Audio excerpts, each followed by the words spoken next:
welcome to MzansiOz Diary. My name is Connie. If you're new here, you're very much welcome. Yes, as promised, I just wanted to come here and talk about yesterday.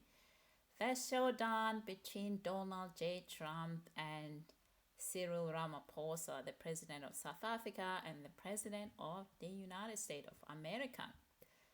So as I said yesterday, there wasn't going to be as much drama. I know some people say, oh yeah, there was a lot of drama. No, there was not drama there. But, the drama was created by Donald Trump, and the drama was created in a way that to weaponize the song called the Kill the Boer, which is the subject of this video. And that is Natalie here, somebody here to turn that. I could show you a couple of things, and I have to, it has to be responded to. Yeah, sure. Let me see the articles, please, if you would, and turn the lights down, and just put this on. It's right behind you, Johan. There's nothing this parliament can do. With or without you, people are going to occupy land. We require no permission from you, from the president, from no one. We don't care. We can do whatever you want to do. Who are you to tell us whether we can occupy land or not? We are going to occupy land. Yeah. South Africa occupy land. That's who we are. We don't care what to do. We can withdraw my membership from this useless parliament. Yes, Honorable Member. Must never be scared to kill. A revolution demands that at some point there must be killing, because the killing is part of a revolutionary act. Shoot to kill, Namaza, kill the poor, the farmer, kill the poor, the farmer, pa, pa, pa, pa, to kill.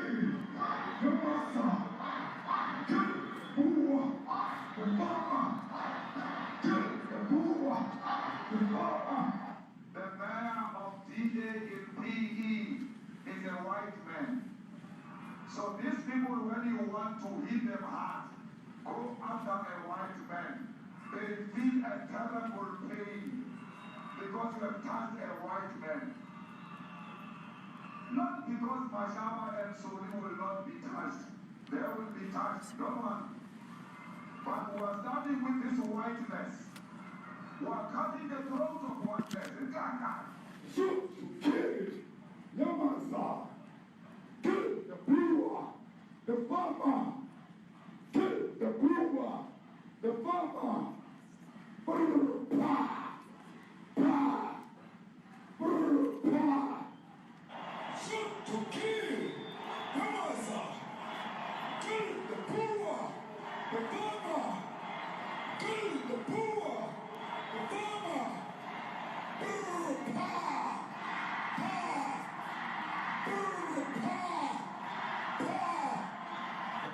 I don't know what's going to happen in the future. I'm saying to you, was not called for the killing of white people, at least for now. I can't guarantee the future. Yeah, but I mean, you'd understand somebody watching that, especially as it gets shared on Twitter. They freak out. It sounds like a genocide on Twitter.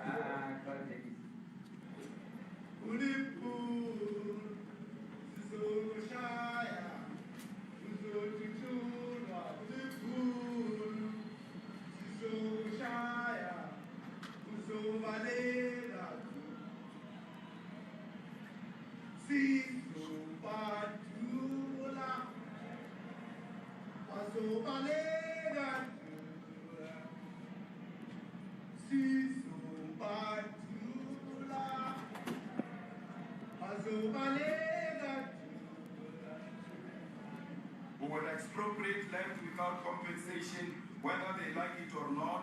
If they object, they can seek refugee in America. Now this is very bad. These are burial sites right here. Burial sites.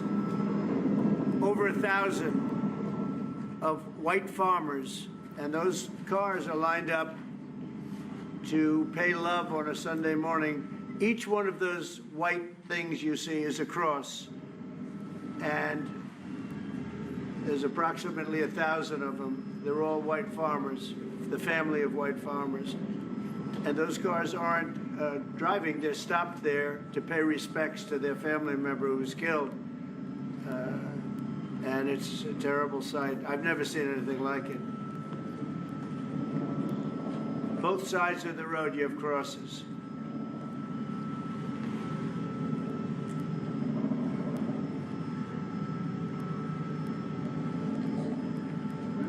Those people were all killed. Have they told you where that is, Mr. President? No, I'd like to know where that is, because this I've never seen. But okay. I mean, it's in South Africa, that's where. We need to find out.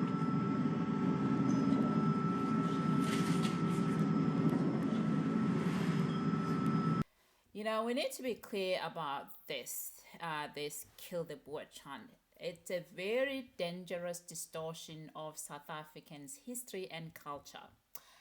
And it's been used to justify refugee programs for white Afrikaner while ignoring the real challenges in South Africa.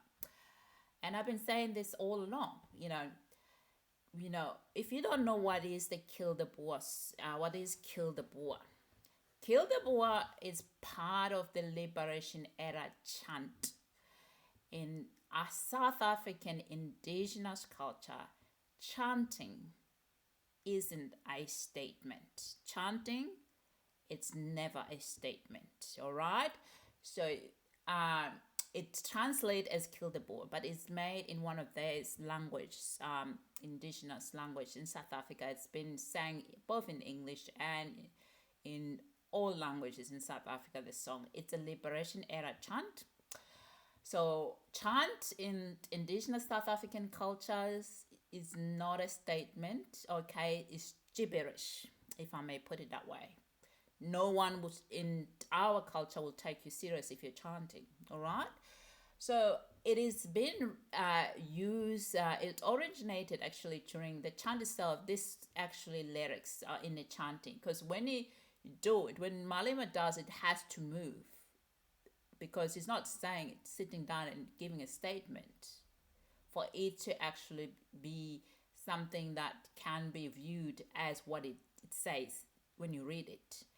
And it started in the struggle era of apartheid, all right? It's not about killing farmers. You say when you translate it, say kill the Boer. Oh, you say, oh, why are you going to kill the Boer? It's not that. It's not really that. It's been weaponized by white supremacists in South Africa to justify this refugee program, to say that white Afrikaner, especially farmers, have been targeted due to this song. All right. So the song actually, it's about, when you say kill the Boer, it's about dismantling apartheid and the oppressive system of white minority rule. And that's what it means. That's what the High Court of South Africa, it went to the actual High Court of South Africa, the Supreme Court, if you're American, listen to it. It actually what it means that. But it also has an element of culture, indigenous culture in South Africa that was explained by the former president of South Africa. And we know this in our culture, you know, there's a lot of, often people do that, and many men, when they go out, they do this chanting and be dancing around up and down. So it is has a cultural element of it, but also has a political element of it, which meaning that dismantling apartheid and oppressive white minority rule. In the same way as when they were doing in America, African American, we're going, no justice, no peace, no justice, no peace, is chanted in America. So in America, you hear people, no justice, no peace, no chant. Yeah, it's the same as the kill the Boer. So, but the meaning of it is not literally kill the Boer. It means dismantling the apartheid and oppressive system of white minority rule. It's a symbolic protest song during the apartheid era of South Africa. So it has that this very Kill the Boer song, it has that symbolic protest song and a political communication song to end the dismantling apartheid and oppressive white minority rule. Often it's expressed in song. It's not meant literally, all right? It's not meant literally. And it's been litigated even in the Supreme Court of the land. And we know that it's... So this whole thing, so, if Julius Malema uses this chant to challenge structural injustices, and it is many people view this from their own perspective, but if you view it from the cultural element and the political element of the meaning, what it is just gibberish. All right, but Malema used it political for himself because he likes to stare the other side, to say that, as because he knows the other side don't like him when he does this chant, because it's an apartheid era to challenge the apartheid and the system of apartheid. And according to Malema, it's very consistent with his ideology. He doesn't think apartheid has ended, which many of us still think that there's still element of apartheid in South Africa. But, he doesn't think that it's completely gone. He thinks that the system that, made apartheid to be so sustainable still there. It hasn't gone. So he will continue to sing the song until people have been liberated and da-di-da-di. It's a political way of communicating this stuff. But it's part of South African's protest language. It's a protest language in a South African contextual culture. The chants, toy-toying, as symbolic lyrics that are cultural tools. They're not war cries. This is not a war cry. Kill the Boer is not a war cry. All right, it's been litigated in the High Supreme Court of the land, and there was a constitutional court ruling in 2023. It says, it ruled that the Kill the Boer used in its historical and political context, it's not hate speech. The court acknowledged is provocative, but protected under the freedom of expression within protest and cultural expression, which is the Freedom Charter. The South Africa adopted similar sort of Bill of Rights like the America. So this is what was the ruling. It's a protest, but it's also a protected form of provocative communication in a form of expression within the protest and also within the cultural expression, which is what I said, that chanting in the indigenous South African culture, it's actually something customary. They use this chanting, and anything that is said during chanting is meaningless. It's gibberish. It's not a statement. So if someone chants and whatever they're chanting about, it's not a statement. And it's very important to you to understand when you think about a cultural communication that if you don't understand this cultural communication, you end up with what you have here. But these people know this because the Constitutional Court has told them many times. But they are weaponizing this Kill the Boer song because they know that the Western society do not know anything about African culture. Therefore, if they can say this song to you, if you're Westernized, you say, well, it really literally means kill the Boer. Until you hear the background that I'm telling you about it, then you realize really it's been weaponized. It really doesn't mean that, because it's been also litigated in the High Court of South Africa. It would be equivalent to the Constitutional Court. It's a Constitutional Court of South Africa. All right, so that's what you need to be aware of this. But this is been weaponized, right? What is actually Boer and what is whiteness, right? The word Boer doesn't mean every white person, all right? You need to be aware the Boer doesn't mean every white person. The Boer has been literally translated by Westerners, but it doesn't mean that. It definitely doesn't mean every white person. It refers to a system, a stand-in for apartheid, police violence, and white land ownership during colonialism and apartheid era. This is what it means. Boer refers to a system, right? It's not a person. This was a ruling of the Constitutional Court of South Africa, meaning your Supreme Court of the land. And because of the background I just gave you, what it means. And in the context of him being a politician, also when they look at the cultural significance of people chanting, all right? When they chant, right? So when the chant says kill the Boer in this context of the apartheid era of South Africa, it means end white supremacy and economic oppression. So Julius Malema, his political party is Economic Freedom Front. So the whole economic freedom fight is based on this kill the Boer, meaning end white supremacy and economic oppression, not kill white people, white neighbor. All right. So, Trump's team also played a meta propaganda video. Yes, rural crime is real, and so but there is no credible data showing that white farmers are targeted because of race.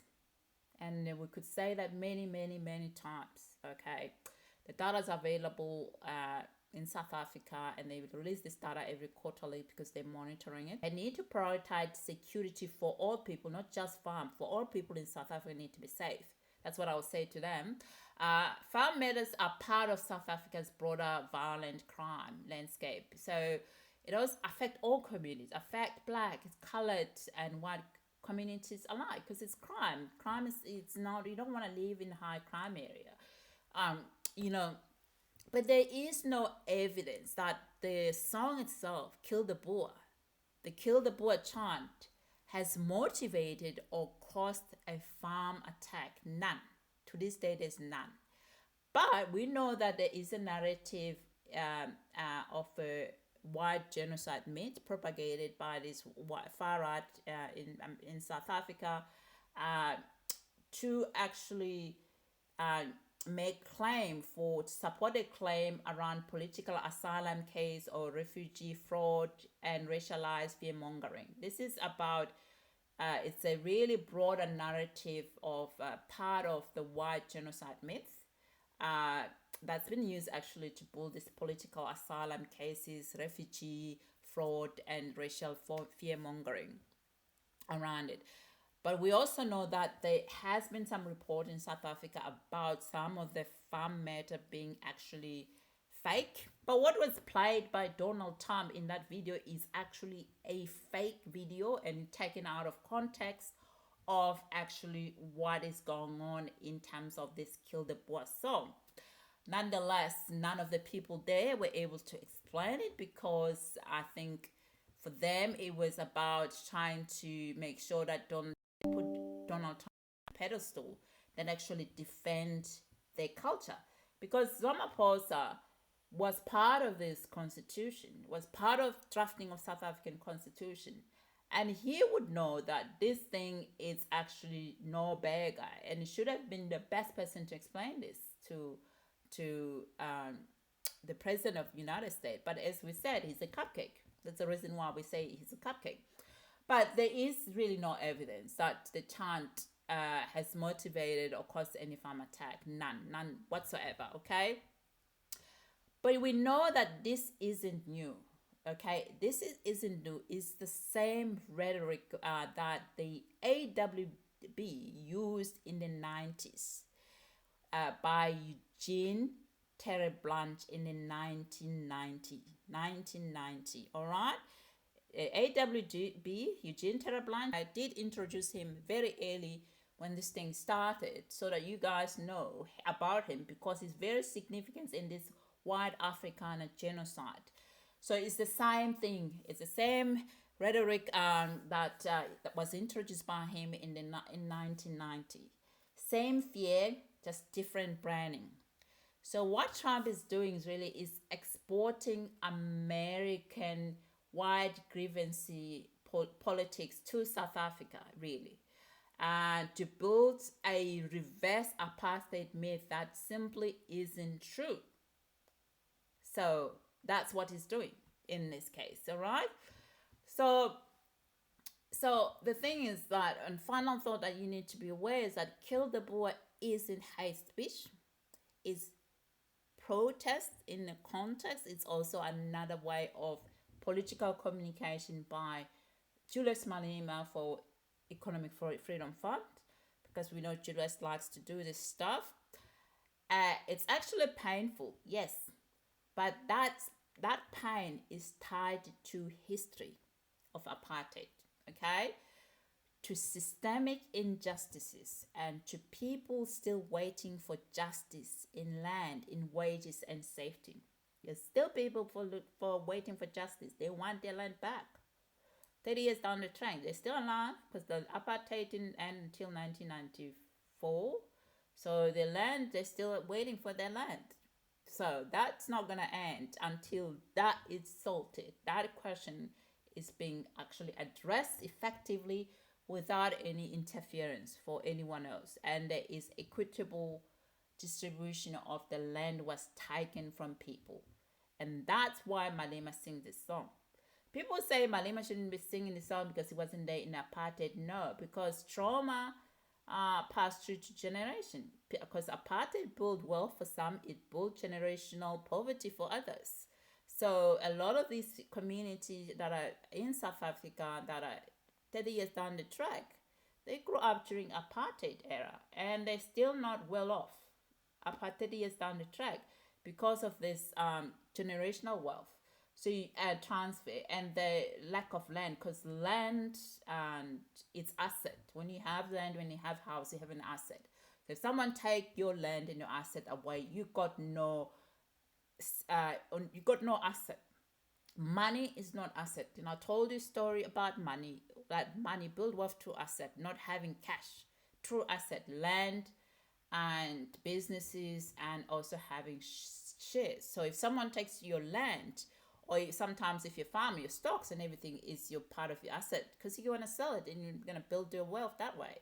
So it's very important that you understand this stuff about how wealth is built from one generation to another, because you don't build it by giving people cash. I often get disappointed when people thinking that giving cash to poor people is going to make them feel better. No, it's not. You need to make sure they have skills enough to build assets. If they have business, if they have skills, then they can start their own businesses, or they can buy their own land, and that can build asset over time. All right.